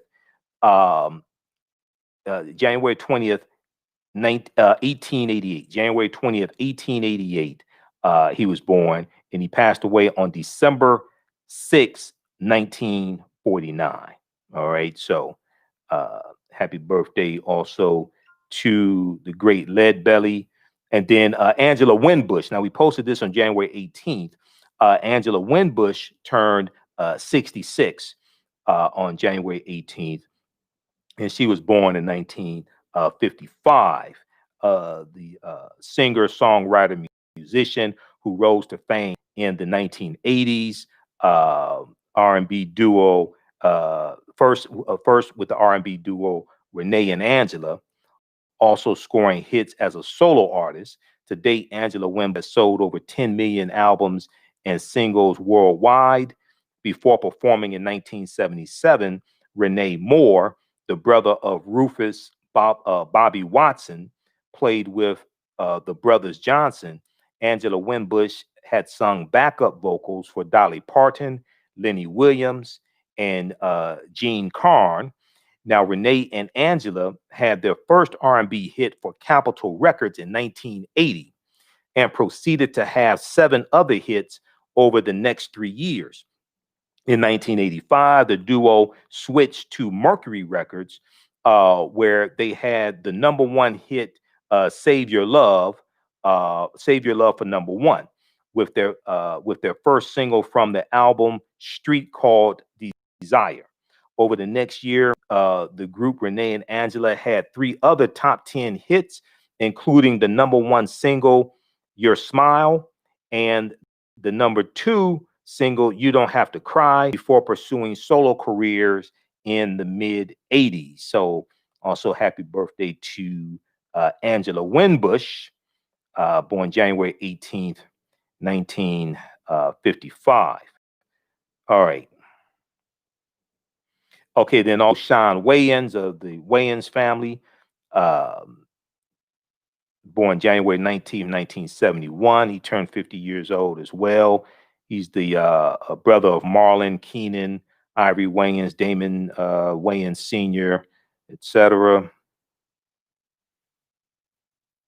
All right, and then one that I forgot, Janice Marie Johnson. Janice Marie Johnson, a member of the musical group A Taste of Honey. She turned 67 on January 18, 1954. All right, and then I don't think I talked about this. David Ruffin. We're in Motown. We had to talk about David Ruffin and the Temptations. January 18th, it was so busy. We were covering Dr. King and all this stuff going on. January 18th, 1941, David Ruffin was born. He passed away tragically June 1st, 1991, a member of the Temptations. So David Ruffin was a soul singer and musician, most famous for his work as one of the lead singers of the Temptations during the group's Classic 5 period, as it was later known. He was the lead voice on such famous songs as My Girl and Ain't Too Big. My Girl was recorded in November 1964 and released a month later. It became the group's first #1 single in 1965. My Girl subsequently became the Temptations' signature song and elevated Ruffin to the role of lead singer and frontman. Now, we all remember, right, the 5 Heartbeats, okay? And was that Leon in the 5 Heartbeats?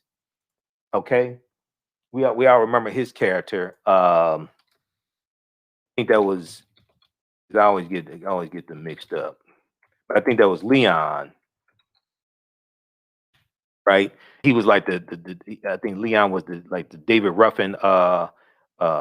Ruffin like character, right? In the 5 Heartbeats.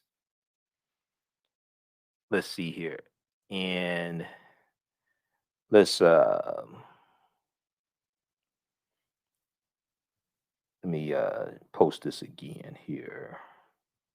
Yeah, because I knew there was a bunch of birthday acknowledgments I did not get a chance to get to because we just had so much information to cover, so much about Dr. King, and then we're gonna squeeze in this second clip here of Dr. King on the was that Mike Douglas show. We're gonna go to that in just a second. So just bear with me, everybody. Okay, just bear with me.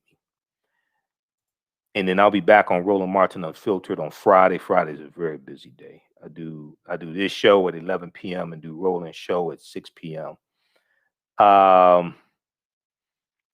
Let's see here. Okay, let's turn on the screen share.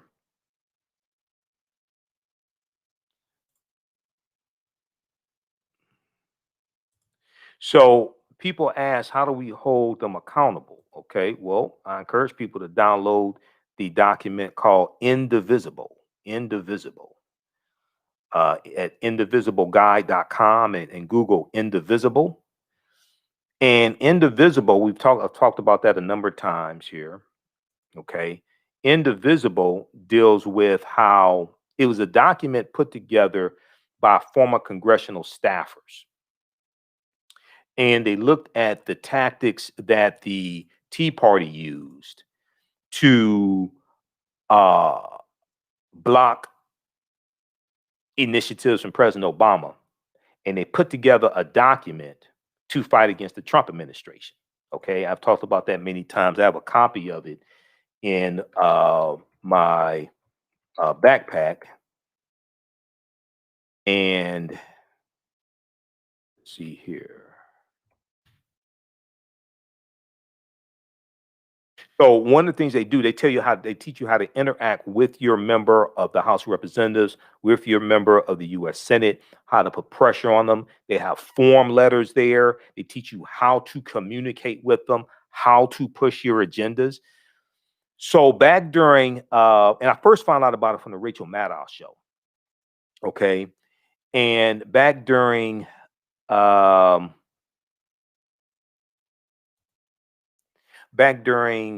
when you had the whole fight to repeal the Affordable Health Care Act, okay, you had organizations popping up around the country. Thousands of people were organizing around the country. They had protests outside of their member of the House of Representatives office or their member of the U.S. Senate office on every Tuesday. Thousands, tens of thousands of people around the country were organizing based upon this document, Indivisible. Okay. Now, a lot of African Americans didn't know about it. Why? I don't know. But white people were organizing. And they were sending emails, calling their members of the House of Representatives, especially members of the U.S. Senate, showing up outside their offices, showing up at their offices. Okay. So here's the link to the original Indivisible. You can research this because they came out with another one. But Indivisible, that Indivisible guide, that worked. People talked about how it worked. And then when they had the Women's March, there's like 1 million women showed up, and women were organized all across the country. Many of those new women organizations organized based upon Indivisible. Okay. So, yeah, some of us talking about why we gonna vote and all this. Okay, whatever. People were organizing, kicking butt. So check out Indivisible. This is why it's important to be part of organizations that are pushing legislation as well. There's an economic component. We have to leverage our economics to enforce our politics. This is why it's also important to target various corporations that are financing our own oppression and target corporations that are, for instance, in June of 2017 in the city of New York, okay, you had city of New York employees who divested $48 million of pension fund dollars from 3 privatized prisons. because they found out that their pension. See, a lot of people are invested in privatized prisons and don't know it. It's through their 401k plans, through their pension funds. I'm not against 401k plans. I'm not against pension funds. I'm just against our dollars being used against us. Okay. So June 8th, 2017, New York Daily News had this article. I've talked about it a number of times. I dealt with it in presentations. There are numerous examples of different types of economic withdrawal strategies. This is just one. All right. Let's go to this here. Because a lot of people spend time and they dealing with a whole bunch of theory and BS. Okay, I don't deal with that. I can show you actual examples of what I'm talking about. A lot of people can deal with stuff and then it takes 20 years for that stuff to work, or what if it's going to work at all, and a lot of it's not. A lot of stuff that sound good in documentaries and stuff like that, that shit don't work. I'm telling you right now, I'm in 7 documentaries. A lot of that stuff sounds good. It sounds good when there's nobody there to ask questions or push back that knows what the hell they're talking about. It sounds real good in documentaries and panel discussion stuff like that. A lot of that stuff don't work. But I deal with real, actual documented examples of what I'm talking about. This is one of them. New York NYC pension fund to back out of investments in private prisons. They actually did this June 8th, 2017. The city has sold off about $48 million in stocks and bonds of 3 private prison companies, according to Comptroller's office, after a unanimous vote from the fund's trustees. The move comes after a scathing federal audit of private prison facilities last year, and after 8 immigrant detainees have died in the last fiscal year while in private immigration detention centers, which house 65% of immigration and customs enforcement detainees. Okay. So what happened was they found out they were investing in privatized prisons, Geo Group, Core Civic, G4S. Now, Geo Group and Core Civic donated almost $600,000 to the Donald Trump's 2016 campaign, because Trump supported privatized prisons, which is why when he was elected through the Electoral College, why he reversed the initiative from August 2016 from the Obama administration to abolish privatized prisons at the federal level. Well, most of us didn't know that. Because in August 2016, the Obama Department of Justice said they were not going to renew federal contracts for privatized prisons. Trump supported privatized prisons.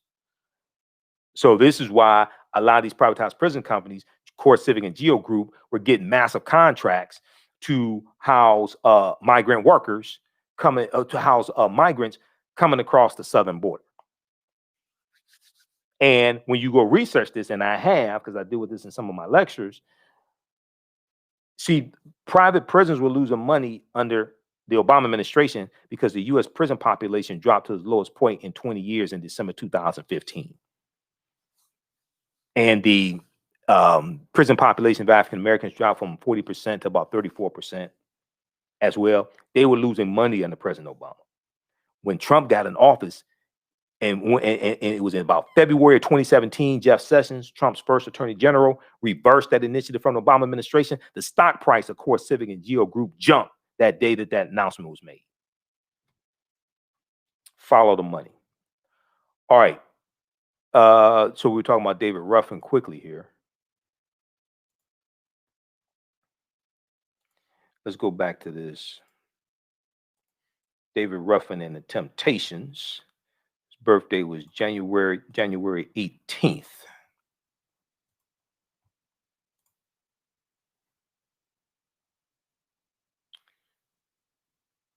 Okay. What did I just do?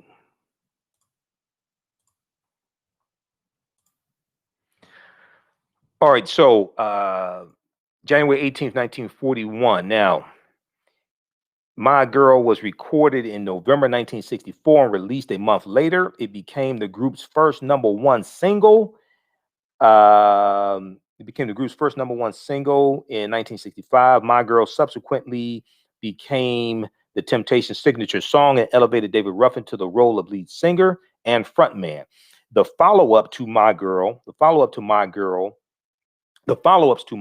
were also extremely successful singles and included the Ruffin-led hits It's Growing in 1965, Since I Lost My Baby in 1965, My Baby 1965, Ain't Too Proud to Beg 1966, Beauty's Only Skin Deep 1966, I Know I'm Losing You 1966, All I Need 67. Okay, too many hits.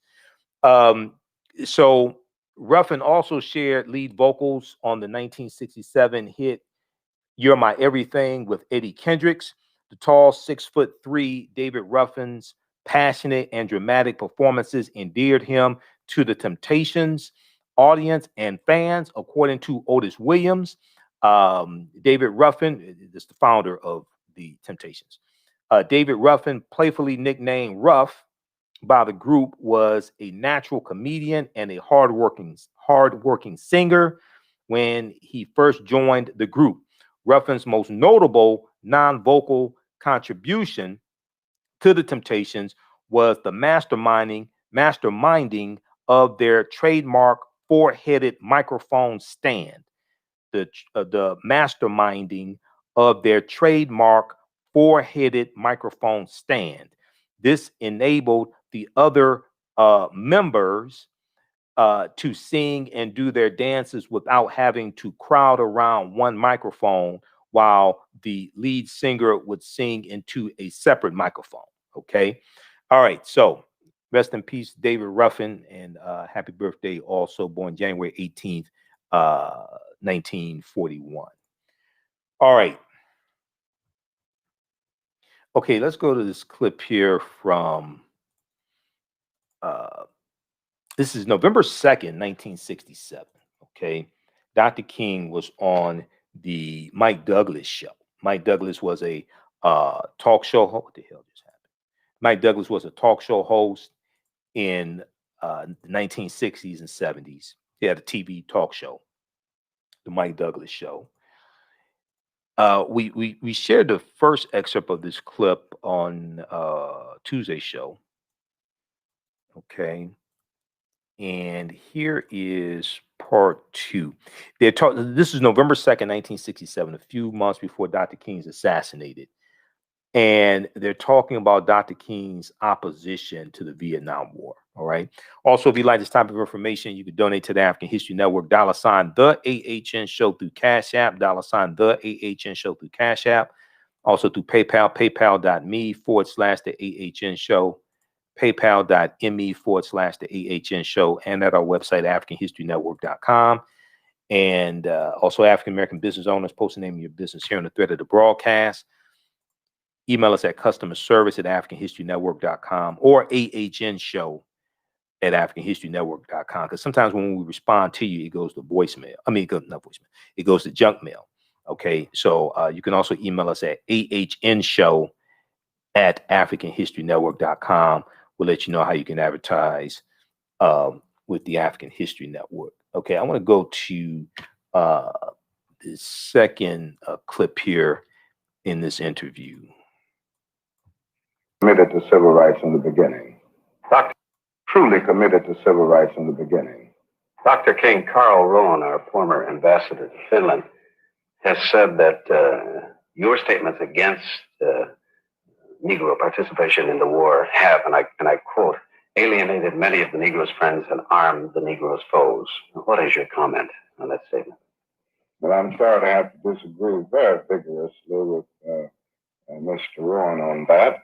I go back to the same statement that people who have been alienated as a result of this stand against the war were alienated anyway. Many people supported us in civil rights when we were in Selma or Birmingham because they were against the brutality of a Bull Connor, Jim Clark, and they were deeply outraged about these things. And they supported us because they were against that brutality, not because they were for genuine equality for the Negro.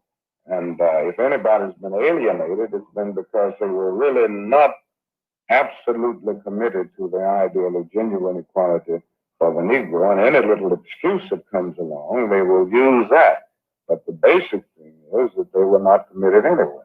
This equality for the Negro that you mentioned, How much longer are the Negro people willing to wait for this equality, which is certainly due them? The mood in the Negro community, as you know, is a mood of great disappointment and despair and even bitterness as a result of the slow pace of progress and as a result of the fact that in some instances things have gotten worse, particularly in the economic area. And I think the impatience is very deep and the discontent is very broad. And if something isn't done with haste to remove the intolerable conditions that exist in our communities all over the nation, then I see us sinking into darker nights of social disruption. Doctor, do you believe that your remarks have put a strain on the relations of the civil rights movement? You believe so? Well, not really. As I said, many people, white and Negro, are deeply opposed to the war in Vietnam. Interestingly enough, when I first spoke out against the war, only 21% of the American people were against it. Both the Gallup and the Harris polls reveal now that the majority of Americans are against the war in Vietnam. Some 48% are now opposed to the war in Vietnam. 10% remain undecided. And you have about 42% who are still in favor. So you have a majority opposed to the war in Vietnam. And I haven't seen the great opposition to my position that so many people would state. The other thing is that a man of conscience can never be a consensus leader. He doesn't take a stand in order to search for consensus. He's ultimately a molder of consensus. And I've always said that the ultimate measure of a man is not where he stands in moments of comfort and moments of convenience, but where he stands in moments of challenge and moments of controversy. And I would take this position even if I didn't have a majority of people agreeing with me now. Using your feeling about unilateral and the way France settled, which was very well done, they didn't lose face. Apparently, face is the important thing at this time. But not only are we losing face, but it would be better to save lives. We know that. Mm-hmm. Who will be the GOAT if someone takes it upon themselves to end this war and settle it unilaterally? Will there be a constant complaint, what a big waste this was? Will this set a precedent for the United States in the future of defending our inheritance, our independence? Well, I think we have to look at several things here. First, in my mind, peace is much more important than face. I think there has to be a transformation here in terms of our thinking, and in terms of peace. We've got to come to see now that peace must not only be a goal that we talk about and seek, but a means by which we arrive at that goal. The other thing is this, that even though the mood of the country may not be in line with the unilateral withdrawal now, I think there are things that can be done to bring about a negotiated settlement. Now, there are many people who have talked very closely with the leaders of North Vietnam and the National Liberation Front, who tell us if we bring about an unconditional halt in the bombings, this would get talks going. Our government has refused to do that. And I feel that since we took the initiative in escalating the war in the air and on the land and on the seas, then we have a moral obligation to take the initiative to de-escalate it. And I think we can do that by bringing about a halt to the bombings. And our security is involved. That would do it by halting the bombing? Would that do it? Well, as I said, I can only go by men like you, Trump, the Russian leaders, and many other people who have talked very closely with the leadership of North Vietnam and the National Liberation Front. I think we ought to try it anyway. I think we ought to bring about an unconditional halt to the bombings, and we should do that for practical reasons in terms of trying to get talks started, and I think we should do it for moral reasons. They are never going to negotiate as long as we're bombing that territory. How about your relationship with President Johnson? Have you lost favor with Mr. Johnson? Well, I guess the president would have to answer that question. I have taken a position against the administration's policy, and I would hope that the president means what he says when he says that there should always be room for dissent. And we come to a tragic period in our nation when we equate dissent with disloyalty. I believe firmly that it is necessary to have these moments of dissent in order to challenge something that may be leading the whole nation down the wrong path. Do you care if you have lost favor with Mr. Johnson? Well, that isn't, I guess, the most important thing to me. The important thing is that I not lose favor with truth and with what conscience tells me is right and what conscience tells me is just. I'm much more concerned about keeping favor with these principles than keeping favor with a person who may misunderstand the position I take. We will. He said, I'm more concerned about keeping favor with the principles than keeping favor with the person. Let me go back to this for just a second. And with what conscience tells me is right and what conscience tells me is just. I'm much more concerned about keeping favor with these principles than keeping favor with a person who may misunderstand the position I take. We will talk further with Dr. Martin Luther King following these messages. Okay, so we'll share some more of that interview on tomorrow's show. All right, look, hey, we have to get out of here. We're here Monday through Friday, 11 p.m. to 12 midnight Eastern Standard Time. And then Sundays, 9 p.m. to 11 p.m. Eastern Standard Time. Visit our website, AfricanHistoryNetwork.com, AfricanHistoryNetwork.com. All of my DVD lectures are there in digital downloads. We have the 8 DVD bundle pack, The Africans Who Were Here Before Columbus, The Africans Who Were Here Before Columbus. It includes a double lecture I've done with Dr. David Imhotep, who wrote the book, The First Americans Were Africans, Documented Evidence. The First Americans Were Africans, Documented Evidence. Also includes a double lecture I did with Professor Kabahaya Kamene, who's in the Hidden Colors documentaries. Also, we have lectures from Dr. John Henry Clark, Dr. Ivan Van Sertima, etc. And we also have the Black Migration 1619 to 2019 bundle pack also. That's 6 of my lectures. Black Migrations 1619 to 2019. All right. Remember, at the African History Network, we focus on educating, empowering, and inspiring people of African descent throughout the diaspora and around the world. Because right now, it's correct wrong behavior. It's not over till we win. Wakanda forever. We'll talk to you tomorrow night. Peace. Thanks for tuning in.